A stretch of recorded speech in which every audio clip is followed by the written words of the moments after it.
if there was ever a moment of doubt that it was going to happen, it was alleviated as the stream starts, as the show starts. The crowd are all chanting CM Punk. The lights are flashing in time with CM Punk. We get brief introductions of the 4 commentators, no music, no nothing, and then bang, Cult of Personality hits. CM Punk emblazoned on the screens. He walks out, and it was insane. To call it surreal, it's surreal to talk about it now, but to see it happen live was even more so. It's just gone 4 a.m. in the UK. AEW Rampage has just finished its 2nd episode, the first dance, emanating live from the United Center in Chicago, Illinois. The largest crowd in AEW history for probably one of, if not the largest moment in AEW history. That was bananas. That was completely and utterly bananas. The whole show overall, absolutely brilliant. Before we get into spoilers, before we say anything, let's get through that. Great show, 2nd episode, both bangers. Amazing for all of the young talent on the show to be able to be put on a platform, in front of that many people in a live audience. You're looking at people like Daniel Garcia, Jade Cargill, people who've never performed in front of crowds that big before. Huge opportunities. Private Party, huge opportunity. Jungle Boy, huge opportunities for them, but also to be in front of that many people live on television. One of the most talked about moments of professional wrestling so far this year. Mainstream people are going to be talking about it. I've been receiving messages from my friends who don't usually talk to me about wrestling going, oh my God, what is going on? A huge moment for those people to be able to give in that spotlight that CM Punk has brought with him today. But let's talk about it, man. I don't know what to say. It was so surreal. I was speechless seeing. First of all, thank you for buying Cult of Personality. It was the right decision. What a banger that song is. But also hearing it, nothing else would have hit as hard as Cult of Personality did. Do you know what I mean? Like, he's had other theme songs. You could have given him a new theme song and the pop would have been big. But to hear that's the riff. That's what I've done there out loud, is I've done the riff. Nothing else would have hit the same way.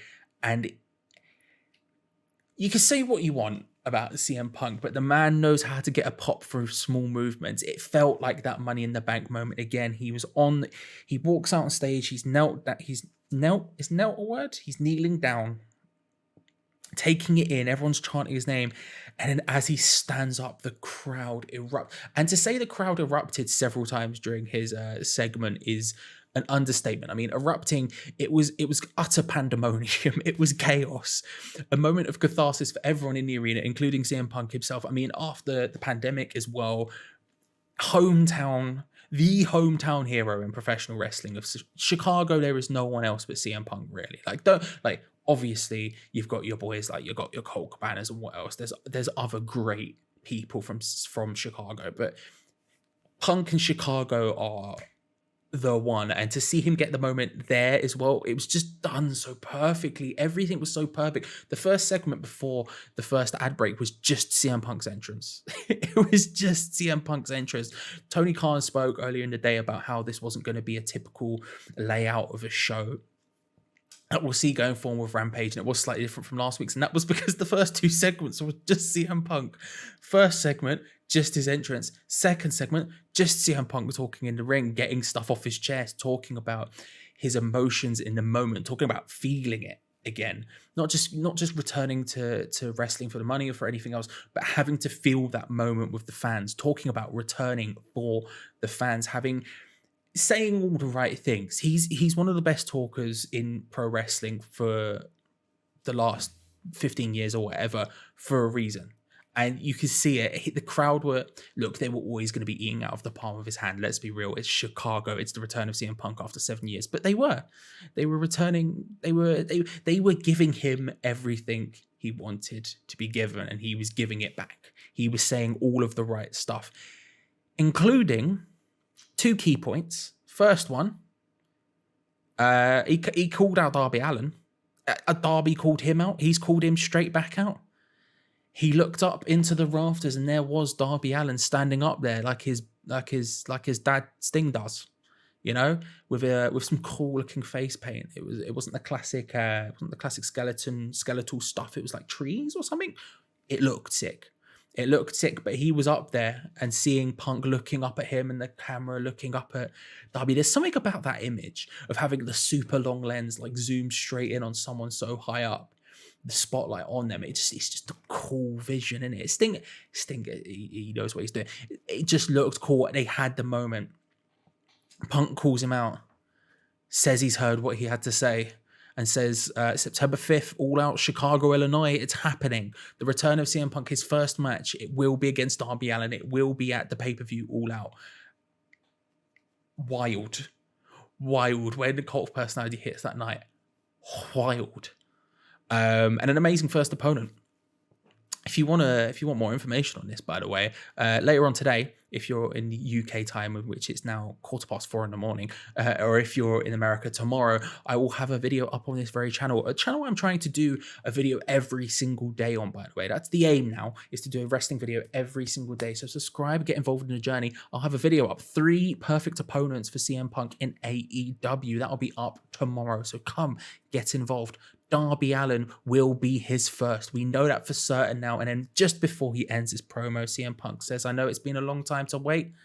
I know it's a lot to just see me come and talk. So everyone in the arena, you get a free ice cream bar. And then he leaves. He knows what he's doing, doesn't he? He knows what he's doing. We cut to the commentary desk. They're eating the ice cream bars. Chalk ices in the UK, I believe they're called. Chalk ices are bangers, by the way. You want a good cheap ice cream. You want a chalk ice. And he's gone. CM Punk, it happened. It's happened. Again, if there was ever any doubt. Cult of Personality, the whole shebang. The whole kit and caboodle. The white baseball tee with the black trim. He was wearing it. It's a thing. It's a thing. And the rest of the show was really good as well. Like I said, all of these young talents getting the opportunity to perform on a huge stage in front of a huge crowd, in front of a huge television audience. Jade Cargill, Jurassic Express, Private Party, Kiera Hogan, Daniel Garcia, all people who have never had the opportunity to perform on such big stages before. And they were given it, and they took that opportunity and they ran with it. The night wasn't about the card, it wasn't about the matches, but they all delivered. We had the same 3-match structure as we had on the previous Rampage. We had the squash in the middle. This is where we're getting to spoiler territory, by the way. Spoilers. I apologize. Spoilers, they're happening now. If you just come for the pre-spoiler bit, nice to see you. Thank you. Subscribe, like the video, all that good stuff. Thank you for coming. The squash match in the middle, Jade dominating Kiera. It's expected. Kiera getting in about as much offense as Fuego did against Miro. But Kiera Hogan, good to see her getting a spotlight actually. After coming from Impact, it looks like she's going to be more involved in AEW, which is a really good thing because she's very good. And Jade getting yet another opportunity to be Jade Cargill. They're building her very well. And it's very interesting to see where she goes because they're taking their time. And to be honest with you, I trust them. The way they've built the likes of Darby, MJF, Orange Cassidy, there's a lot of people they've built very, very well. Jungle Boy on the show as well. A lot of people they've built very, very well. We'll see where Jade goes. It's going to be interesting, and it's exciting to see Kiera Hogan get an opportunity at AEW because she had a great run in Impact. The first match of the night was Private Party versus Jurassic Express in the AEW Tag Team Tournament, the winners of which, of course, will go on to face the Young Bucks at All Out in a cage match. Jurassic Express winning. Private Party hit a lot of big moves, and it was sort of it was just weird having a match after the CM Punk stuff. These people going out there trying to perform, trying to do things. And the stadium was so big. It had a sort of pay-per-view vibe, a pay-per-view atmosphere. And some of these moves were huge. I wasn't even fully locked in at this moment because of the CM Punk stuff. I was still like all over the shop a little bit. But some amazing moves. I mean, that Mark Quinn, when he hit that springboard shooting star press to the outside, holy moly. Holy moly, a great encounter. These are the two teams that I had nothing. I knew nothing before AEW, and now when they get announced for a card, I'm super excited for them. I want to see more of Private Party always. Jurassic Express, that finisher, by the way, the sort of like the suplex thing into the rolling like powerbomb midair. Oh, it looks so good, doesn't it? It looks so good, and it was enough to get the win here. Jurassic Express do go through to the next round. Next week on Rampage, they will be facing the winners of the match on Dynamite this week between the Lucha Brothers and the Varsity Blondes, and then for the whole tournament, for the whole thing, for the chance to go to All Out. But great to see all these performers who previously might not be known to an audience that, say, a WWE audience who've just brought them in. None of these people former WWE people, apart from Matt Hardy, who was at ringside, and I guess you could say Luchasaurus to some extent because he was in NXT for a bit, but obviously in a very different scenario. It's just good to see. And a good match. We didn't have the Cargo match, like I said. It is what it is. Works well for Jade. Interesting to see where she goes. Kiera Hogan, good to see her. And then finally, the main event of the night, Jon Moxley versus Daniel Garcia. I mean, what an opportunity for Daniel Garcia. I don't even think he's officially signed to AEW in any sort of long-term capacity right now. I mean, yeah, excellent. I mean, Daniel Garcia is someone who I've only become aware of really in the last couple of months. He's gained this reputation very, very quickly on the independents. And he's showing why. Jon Moxley, by the way, is over as you're ever going to get. We had the thing before the match with the this, as we did with the last episode of Rampage, with the picture-in-picture interview to hype the main event. You have Mark Henry doing it, Moxley on one side, and then 2.0 and Daniel Garcia on the other. 2.0 and Daniel Garcia all absolutely delivering this promo. 2.0 continue to absolutely kill it. It's amazing to see after somewhat disappointing run in NXT to see them just grabbing this opportunity to go absolutely ham, fully taking it. Jon Moxley delivers on a really good promo, and then we get the main event. Jon Moxley's coming through the crowd, him and Eddie Kingston. It's what's great about the way they do it in AEW, as opposed to the WWE coming through the crowd thing, is getting the handheld camera following them through the crowd. It makes it feel so much more. It has a different. It hits different, to use a phrase I've already used today. It hits different, you know. There's a couple of shots in there. Specifically, I'm thinking there's one of Eddie Kingston and Jon Moxley. A lens from the ringside areas, they look through to them and you could just see the aisleway up to the crowd and them just standing there and everyone around them just losing it, and it's such a cool image. Moxley gets into the ring, the match starts, and him and Daniel Garcia have a really good match, and Garcia is competitive. This isn't a squash. He gets offense in and at times looks very, very good doing it. He works over the leg. He concentrates mainly on that. He gets a couple of slick reversals in, slick submissions, ends up losing by submission to Jon Moxley as he's got a sort of sharpshooter-esque thing in. I think it's a sharpshooter. I'm not sure. Correct me if I'm wrong. Yanking back, his head's back like this, right? He's doing one of these. His head's back like that, and he's yanking the legs, and then Moxley, right? He gets like that. Puts him in a bulldog choke, ends it there via submission. Good match, great opportunity for Daniel Garcia again to be put on that. And I don't even think he's fully signed. 2.0 signed officially this week, but Daniel Garcia hasn't yet. You'd imagine he would soon because he's continuously doing really good stuff and getting a bigger and bigger reputation doing it. I mean, good, really good show. Just really enjoyable show. One of my main, I think really my only two main criticisms of last week's show was I felt like the post-match segment at the end was slightly overbooked. Here, I don't think it was. They had another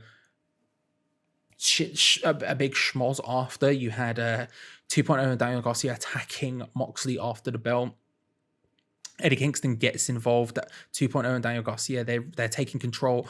Out comes Sting and Darby Allin to just finish it off. And you get a Stinger splash. You get a DDT, you get a coffin drop, you get the whole lot. You get a paradigm shift, a death rider. It didn't feel overbooked like last time. Last time was a little bit complicated. This was just people who we know have issues with each other coming out and fighting each other. Just very quickly at the end to send the crowd home. with big emphatic. Getting to see Sting do some stuff, always a good time. And the other one was the commentary team, the 4-man commentary team, which was slightly different this week. Jericho not there due to storyline reasons. Jim Ross in, he didn't really say too much, and when he did, he delivered it well because he's Jim Ross. He sort of knows what he's doing in that regard. If there's one thing I can say, it's that Jim Ross knows how to commentate. I'll give him that. As many criticisms as I may have about Jim Ross on commentary in AEW, and there's definitely some stuff to be said in this capacity. I'll defer to Jim. I defer to Jim on this one. It made that situation slightly better. Mark Henry better this week as well, both in interview capacity and on comms. I felt improvement in that scene, improvement in that sense. Always a good thing. And another great episode. That's it. AEW Rampage episode 2 in the books. CM Punk has officially returned. What the hell? What the hell? We now have to wait until All Out to see him wrestle. He's coming back. He's going to be on Dynamite this week. We have that confirmed. We'll hear Cult of Personality again. And yeah, if you want to know about more CM Punk in AEW, like I say, tomorrow there will be a video live on this channel. 3 perfect opponents in AEW for CM Punk. Come get involved. He's back. He's back. Mad. Genuinely mad. I'll see you tomorrow. Cheers.